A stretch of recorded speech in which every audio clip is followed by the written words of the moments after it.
RB channel subscribers அனைவருக்கும் வணக்கம். நம்ம சேனலில் தெரிந்த ஊர்கள், தெரியாத பல செய்திகள், தெரிந்த செய்திகள், தெரியாத பல ஊர்கள், உண்மை சம்பவங்கள், அனுபவங்கள், மறைக்கப்பட்ட வாழ்க்கை முறைகள் இதை பற்றி பார்த்துக்கிட்ருக்கோம். மறக்காமல் யாரும் நம்ம சேனலை புதுசாக பார்த்தீங்கன்னா தயவுசெய்து சப்ஸ்கிரைப் பண்ணிட்டு பக்கத்தில் இருக்கிற பெல் பட்டனை கிளிக் பண்ணி ஆல் நோட்டிஃபிகேஷன் வச்சுங்க. அப்போ தான் போடக்கூடிய புதிய வீடியோ நோட்டிஃபிகேஷன் வரும். டிஸ்கிரைபருக்காண்டி சில விஷயங்கள் சொல்கிறேன். நம்ம யாருக்கு எதிரானவங்க கிடையாது முதல்ல. ரெண்டாவது பார்த்திங்கன்னா, சில நேரங்களில் சில நபர்களை பற்றி நம்ம பேசுவோம், ஆனால் பேர் குறிப்பிடாமல் தான் பேசுவோம். ஸோ யூடியூபோட கைட்லைன்ஸ் இப்படி தான் பேசுவோம். எந்த ஒரு இதனால் நம்ம எந்த ஒரு அமைப்பையோ, எந்த ஒரு தனிமை தாக்குதலையோ, எந்த ஒரு மத அடையாளத்தையும் அழிக்கிற மாதிரி வீடியோக்களோ எதுவும் போட மாட்டோம் சொல்லிட்டு வீடியோ ஆரம்பிக்கிறேன். இப்போ தமிழ்நாட்டிலே மிகவும் முறுக்கக்கூடிய ஒரு சம்பவம் அது பார்த்திங்கன்னா, இந்த சோஷியல் மீடியா, அதாவது சமூக வலைதளங்களில் ஒரு மிகப்பெரிய மோசடி. அந்த மிகப்பெரிய மோசடிங்கிறது பார்த்திங்கன்னா, ஒரு 3 எழுத்து கம்பெனி. அந்த 3 எழுத்துனா ஒரு ஆல்பாபெட்டிகளில் வரக்கூடிய ஒரு எழுத்து, ரெண்டாவது ஒரு நம்பர், திருப்பி ஒரு எழுத்து போட்டு இது ஒரு அட்வர்டைஸ்மெண்ட், விளம்பரம் தரக்கூடிய ஒரு கம்பெனியாக மாற்றுறாங்க. அந்த கம்பெனியோட பேர் சொல்லலாமா வேணாமான்னு சொல்லலை.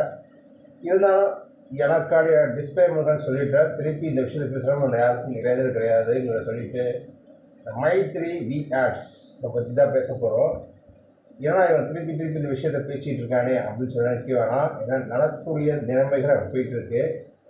ஸோ இந்த மைத்ரி வி ஆட்ஸ் பார்த்திங்கன்னா, கடந்த 1.5 வருடங்களாக தமிழ்நாட்டில் விம்முழங்க ஒரு பேரில் மறைமுகமாக வேலை ஆகிட்டு இருந்துச்சு. இதோடைய பங்குதாரர் பார்த்திங்கன்னா, ஒரு தமிழ்நாடு முழுக்கும் அவங்களுக்கு கிளைகள் இருக்குது. ஒரு சில இடங்களை தவிர்த்து பாக்கி இடத்துலையும் பார்த்திங்கன்னா அவங்களுக்கு கிளைகள் இருக்குது. தமிழ்நாட்டில் தலைமையகம் பார்த்திங்கன்னா கோயம்புத்தூர் பகுதியில் இருக்கக்கூடிய ஒரு பகுதியாக தான். அதோட நிறுவனம் பார்த்திங்கன்னா, நம்ம உடம்பில் இருக்கக்கூடிய ஆற்றல், அந்த ஆற்றலுடைய பேர் தான் அவருடைய பேர். நம்ம அதுக்கு மேலே பேசக்கூடாது. நம்ம உடம்பில் இருக்கக்கூடிய ஆற்றலுடைய பேர் வைக்கக்கூடிய நபர் கடந்த பொங்கல், அதாவது தமிழர் பண்டிகை இருக்கக்கூடிய பொங்கல் தினத்துக்கு 2 நாட்கள் முன்பு மக்களை சந்திக்க வரன்னு சொல்லி அவங்க காசு கொடுத்து கூட்டதாக ஒரு குற்றச்சாட்டும், ரெண்டாவது மக்களை திறந்து வந்தாங்கன்னு சொல்லிட்டு அவங்க தரப்பு எப்படி சொல்லுவாங்க. ஆனால் இது எப்படி பண்ணாலும் இது ஒரு மயக்கக்கூடிய ஒரு மாய பிம்பம், அவ்வளோதான் நான் சொல்ல முடியும். உங்களுடைய இப்போ அந்த தரப்பு நியாயம் என்ன சொல்லணும்னா, பாதிக்கப்பட்ட நபர்கள் நடந்துருக்கு, தப்பு நடந்துருக்கு சார், இதை கண்டுபிடிச்சி கொடுங்கன்னு சொல்லி ஒரு ஆள் கம்ப்ளைண்ட் கொடுப்பாங்க. அது கம்ப்ளைண்ட் கொடுத்தவங்க எஃப்ஐஆர் ரெஜிஸ்ட்ரேஷன் கொடுப்பாங்க. ரெஜிஸ்ட்ரேஷன் பண்ணுவாங்க, தனிநபர் கொடுக்கணும், அது தள்ளுபடி ஆகுது. உடனே இவர் மக்கள் பிரதிநிதியாக இருக்கக்கூடிய ஆளை போய் தெரிஞ்சிச்சு. ஒரு அரசியல் பின்புலத்தில், ஒரு சமூகத்தினுடைய பின்புலத்தில் இருக்கக்கூடிய ஒரு கட்சியில் போய் அந்த கட்சியில் துணைத்தலைவராக இருக்கக்கூடிய ஆளை பார்த்து கொடுக்குறாரு. இவர் நாடாளுமன்ற உறுப்பினராக கூட இருக்கிறார் அவர் பகுதியிலேருந்து. அதனே அவர் என்ன பேசுகிறார், இந்த விருது பேசுகிறவங்க அப்படின்னு சொன்னால் அவருக்கு அதுக்கப்புறமா சில வழக்குகள்லாம் பயப்படுது. இப்போ அந்த வழக்கு பயப்படணுன்னா, இந்த விஷயம் புதகரமானோன்னே ஒரு சில பகுதியில் விஷயங்கள் பெருசாகுது. இதை மறைக்கிறதுக்கு ஒரு சில ஒரு சில ஆட்கள், ஒரு தரப்பு இதை மறைக்கிறாங்க. மறைக்க ஆரம்பித்தோன்னே அதை பாதிக்கப்பட்ட நபர்கள் பக்கத்தில் இருக்கக்கூடிய காவல் நிலையங்கள்லையும் அருகாமையில் இருக்கக்கூடிய அவங்களுக்கு தெரிஞ்ச ஒரு சில சமூக இதர பக்கங்களையும் இதை பற்றி போடுறாங்க. இதுக்கப்புறமா இதனுடைய ஆராய்ச்சிகள் ஆரம்பிக்குது. இப்போ காவல் நிலையத்தில் புகார் கொடுத்த போது எடுத்தோடனே யாரும் இந்த புகாரை எடுத்துக்கிற, இது ஒரு புகாரே கிடையாதுன்னு சொல்லி, இதற்கப்புறமா அந்த ஆரோக்கியமிக்க ஆளை பற்றி சோஷியல் மீடியாவில் சமூக இதர பத்திரம் போனால் இதோடைய ஆராய்ச்சிகள் ஆரம்பிக்கிறதுக்கு பேர் எடுக்கக்கூடிய போது பார்த்திங்கன்னா, யூடியூபர்ஸ் தான் முதல்ல எடுத்து பேச ஆரம்பிச்சாங்க நிறுவனத்தை பற்றி. அப்போ அவர் மேலே வழக்கு தொடங்குறாங்க அந்த சம்மந்தப்பட்ட கம்பெனியோட நிறுவனம். இருந்தாலும் அவர் என்ன சொல்கிறாருன்னா, நீ யாரை வேணாலும் இருந்துக்கோ, நான் போட்ட கண்ணில் தூக்க மாட்டேன். அப்போ அவர் எதிர்மறை பேசுகிறாங்க, நீ எவ்வளோ யாரா தூக்கி காமிட்டவா, தூக்கி காட்டுன்னு தான் சொல்கிறாரு ஒழிய அவர் யாரையும் தவறாக சொல்லலை. ஆனால் இந்த மிரட்டுறாங்கல்ல இவங்கெல்லாம் பார்த்திங்கன்னா, இந்த கம்பெனியோட நிறுவனங்கள் இருக்கக்கூடிய ஒப்பந்ததாரர்கள் இருப்பாங்க. அதுக்கு அடுத்தது ஃப்ரெண்ட்ஸ். ஃபஸ்ட்டு உங்களை நம்பணுன்னா உங்கள் இருக்கக்கூடிய ஃபேமிலி, அதாவது உங்கள் குடும்பத்தில் இருக்கிற நம்ப வைக்கணும். குடும்பத்தில் நம்பர் இருப்பினா தான் உங்களுடைய நண்பர்கள் மட்டத்தில் இந்த விஷயத்தை பேச முடியும். அதுக்கு அப்புறமா தான் உறவினர் மற்ற நீங்கள் போக முடியும். ஸோ இதெல்லாம் புக்கர் தான். அப்புறமா பங்குதாரர்னு சொல்லிட்டு சில ஆட்கள் இருப்பாங்க. அவங்கள போய் நீங்கள் போய் பார்த்து உங்கள் கம்பெனியை இது பண்ணுங்க. பங்குதாரர் வந்ததுக்கப்புறமாக சில சட்டத்திட்ட வரைவிருக்காங்க. என்னென்னா இதை நம்ம ஒரு ஆடுக்கு நிறுவனமாக மாற்றலாம் அப்படின்னு சொல்லி மாற்றுறாங்க. சரி மாற்றுவோம் அப்படின்னு சொன்னால் இவங்க தலைமை பண்பாக இருக்கக்கூடிய இடத்துல ஒரு ஆழத்தை பேசுகிறாங்க. அது தமிழ்நாட்டில் அவங்க கிடையாது, இந்தியாவில் ஏதோ ஒரு முறையில் பேசுகிறாங்க.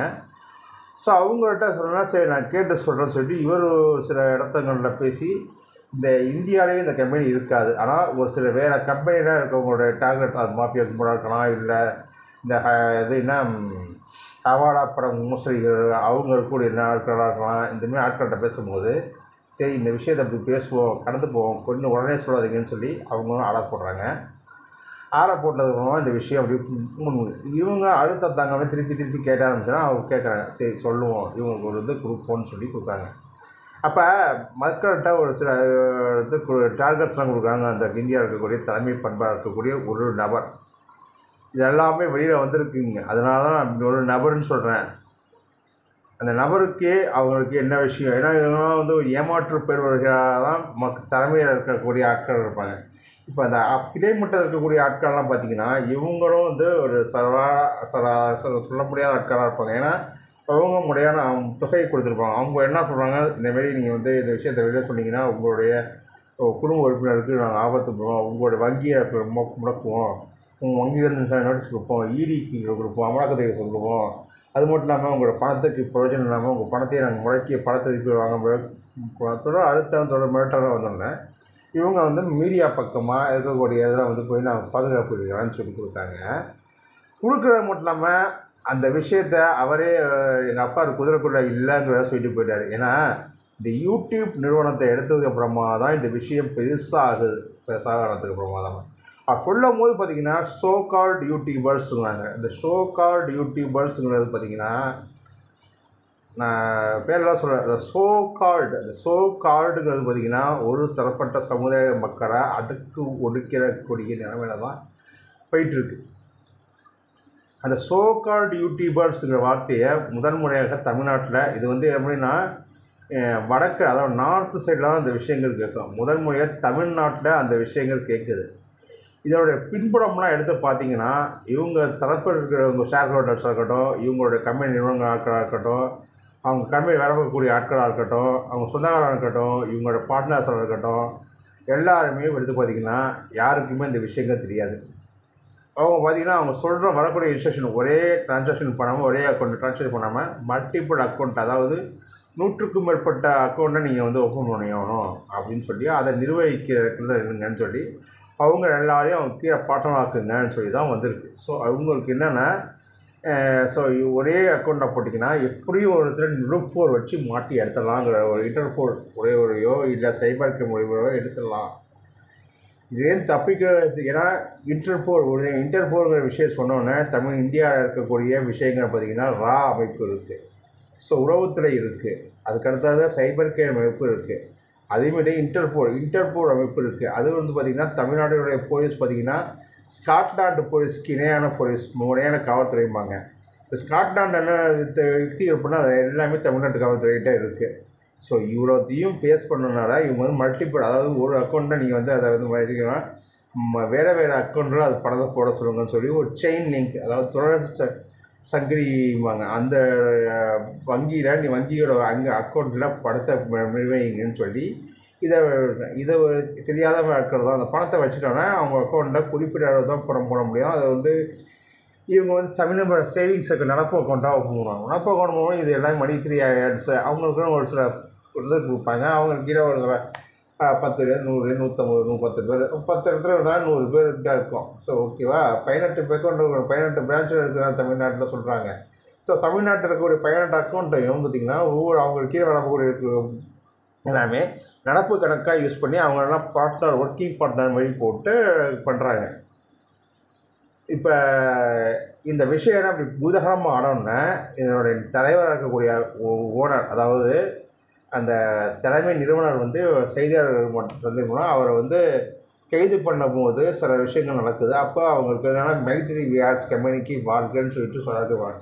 அது என்னமோ இவர் வந்து உப்பு சத்தியாகிரகத்தில் சுதந்திரத்துக்கான போராட்டி இதெல்லாம் பெறப்பட்ட ஆட்கள் மாரி வீர விவசாயம் பேசிட்டு போயிட்டுருக்காரு.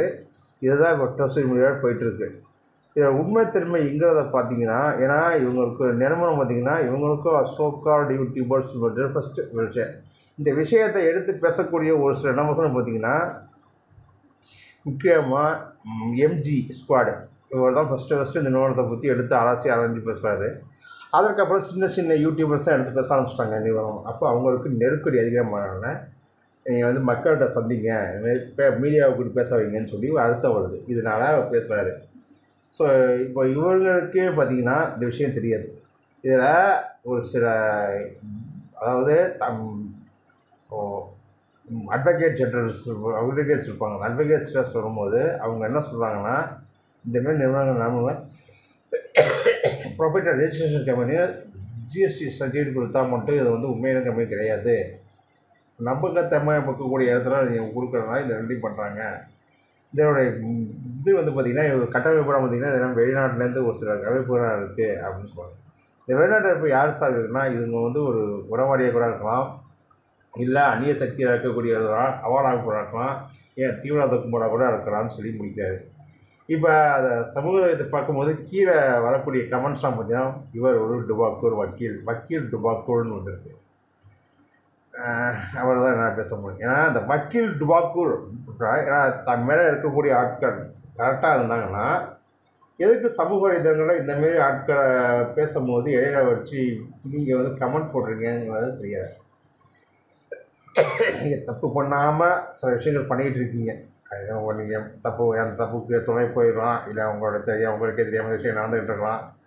ஆனால் அதை வந்து இப்படி பட்டும் படாமல் தட்டி தடவி கொடுக்குற மாதிரியே விஷயங்கள் போயிட்டு இருக்கனால தான் மக்கள்கிட்ட இன்னும் வந்து இது. ரெண்டாவது இந்த ப்ராடக்ட்டை போக்கிறீங்களே மக்களுக்கு, அதனால் விளைவுகள் வந்துகிட்டு இருக்குன்னு சொல்லி சில ஆட்கள் சொல்லிக்கிட்டு இருக்காங்க. சில மருத்துவ உபகரணங்கள் சொல்லுது அதை ரெக்கார்டாக போட மாட்டேன், ஏன்னா அவங்களும் ஏதோ விஷயத்தில் பாதிக்கப்பட்டிருக்காங்க. ஸோ அதனால் இவங்க வந்து யோசிக்கிறாங்க. இந்த யோசிக்கிறது மனப்படவே தயங்குறதுனால தான் இந்த நிறுவனம் வந்து தாராளமாக மக்கள் ஊருக்குள்ளே சுற்றிக்கிட்டு இருக்கு. இது யாரும் எடுத்து பேசுகிற மாதிரிலாம் இல்லை. இப்போ என்னென்னா இந்த எம்ஜி ஸ்குவாட் மேலே இவர் வந்து கம்பெனி மேலே அந்த யூடியூபர் மேலே வழக்கு போட்டிருக்காரு. வழக்கு போட்டோம்னா சோகால்ட் யூடியூபர்ஸ் வந்து விஷயம் போகக்கூடாது. ஏன்னா விமர்சனம் பண்ணாமல் இந்த எந்த மனிதனும் இந்தியாவில் கிடையாது. ரெண்டாவது ட்ரஸ்டட் கம்பெனி. நீங்கள் ட்ரஸ்டட் கம்பெனி எந்த ஒரு இதுவும் முகாந்திரமும் ஆர்பிஐ வந்து சொல்லலை. உங்கள் கம்பெனியை பற்றி அப்ரூவ் பண்ணியிருக்கான்னு சொல்லி ஆர்பிஐ சொல்லலை. ரெண்டாவது விமர்சனம் பண்ணணும் ஒன்றும் கடவுளின் அவதாரமும் எதுவும் கிடையாது. ஃபஸ்ட்டு நாட்டினுடைய ஆளுமிக்க ஆலையை விமர்சனம் உள்ளாக்குறாங்க. ஸோ இதுதான் நிலைமை. ரெண்டாவது இங்கே வந்து ஹிட்லருடைய வரவேற்ற ஆட்கள் இந்தியாவில் நீங்கிற ஒரு சாமானியமான வரிக்கட்டாக இருக்க சாமானியமான ஓட்டு போடக்கூடிய அவ்வளோதான். இது எதுக்காக இவர் பண்ணுறாருங்கிறது பொறுத்திருந்து தான் பார்க்கணும். ஏன்னா இப்போ போயிட்டுருக்க நிலைமை பார்த்திங்கன்னா கட்சி அந்த கட்சி சார்பாக இருக்கக்கூடிய ஒவ்வொரு கட்சிக்கும் ஃபண்டு முக்கியமாக ஒரு கட்சி மிகப்பெரிய ஃபண்டு தேவைப்படுது. ஸோ அதனால இவர் பண்ணுறாங்க கூட இருக்கலாங்கிற சந்தேகம் இருக்குங்கிறது பொதுவான ஆட்களுடைய கருத்து. சரி, உங்கள் பணத்தை நீங்கள் வந்து கூட அவங்க வந்து நம்ம போட்டு பார்த்தீங்கன்னா ஜென்ரேட் அவங்க பணத்தை வந்து பாதுகாப்பாக நீங்கள் அவங்க அக்கௌண்ட்டை கொடுங்க. ஒரு கேள்வி கேட்டால் அவங்களுக்கு வந்து 5 ரூபா கொடுக்குறது 15 ரூபா கொடுங்க, அப்போ வாய மூட்டை இருப்பான் அப்படின்னு சொல்லி இன்கம்ல ஜென்ரேட் பண்ணுறது. ஜென்ரேட் பண்ணி பேசியே கவுப்பீங்க.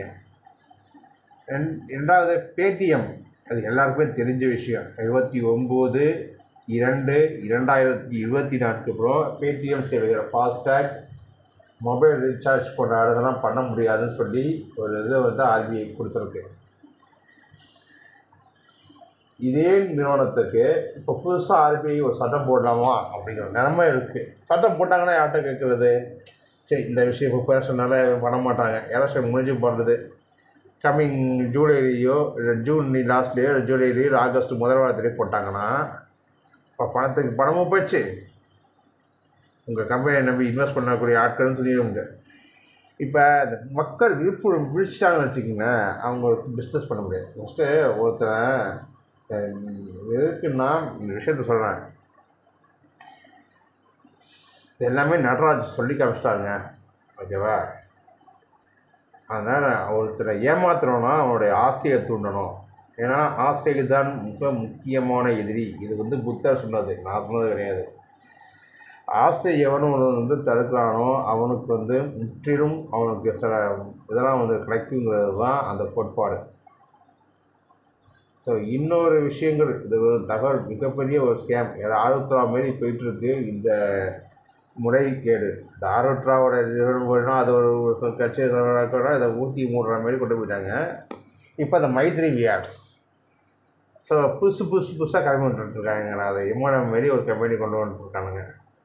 ஸோ இதெல்லாம் மக்களாகி நம்பலாம் எது உண்மை எது பொய் அப்படிங்கிறத அரசு ஆராய்ச்சினா தான் இந்தமாரி ஆட்களை ஓட விட முடியும்.